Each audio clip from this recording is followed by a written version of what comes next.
Bonjour à tous, aujourd'hui nous allons apprendre à encadrer des nombres entiers.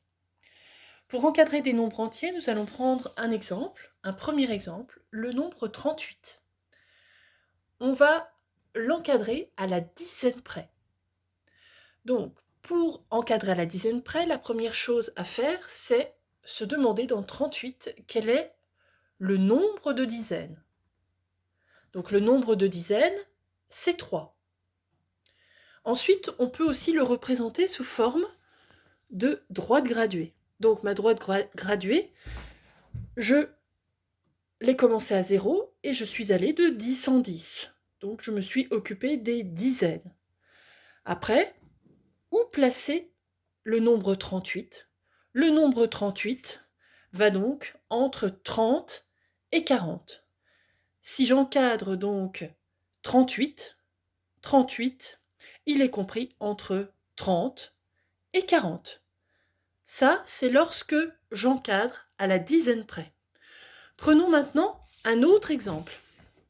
On va prendre le nombre 239. 239, on va prendre la consigne, toujours la même, d'encadrer à la dizaine près. Donc, on prend déjà le nombre 239 et on se demande quel est le nombre de dizaines. Le nombre de dizaines dans 239, c'est 23. C'est ça, le nombre de dizaines. Et ensuite, on représente par une droite graduée.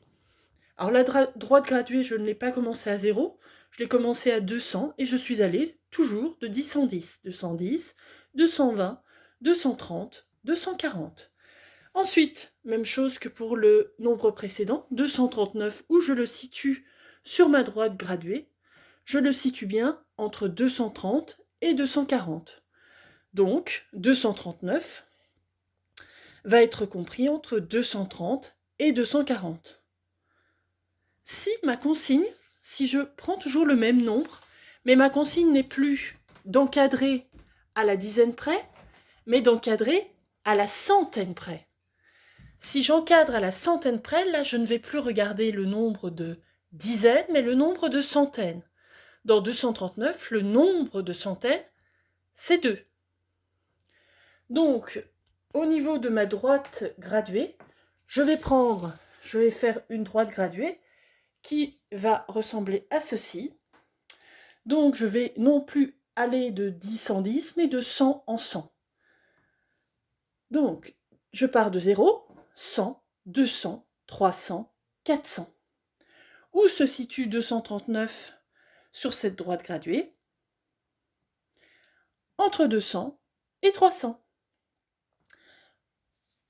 239 est donc compris entre 200 et 300 quand j'encadre à la centaine près. Maintenant, changeons de nombre.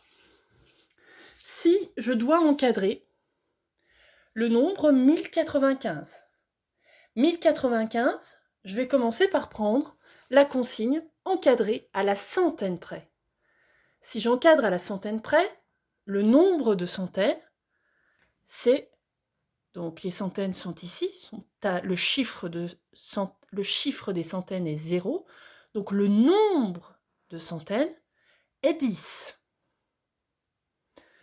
Donc je peux représenter par une droite graduée, toujours, et je vais aller de 100 en 100.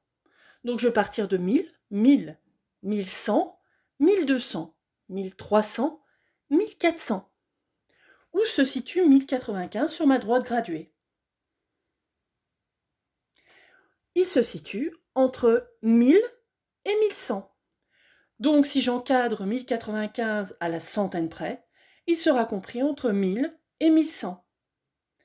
Et si je change ma consigne et que je demande d'encadrer à la dizaine près, alors là, ma droite graduée, celle-ci, ne convient plus. Elle n'est pas assez précise. Donc au lieu de prendre cette droite graduée, je vais changer et je vais prendre une droite graduée plus précise. Et je vais aller, comme c'est noté à la dizaine près, je vais aller de 10 en 10. Et je vais noter 1000, 1010, 1020, 1030, 1040, 1050, 1060, 1070, 1080, 1090, 1100, etc. Où se situe 1095 sur ma droite graduée? Eh bien oui, il est entre 1090 et 1100. Donc si j'encadre à la dizaine près, 1095 va être compris entre 1090 et 1100.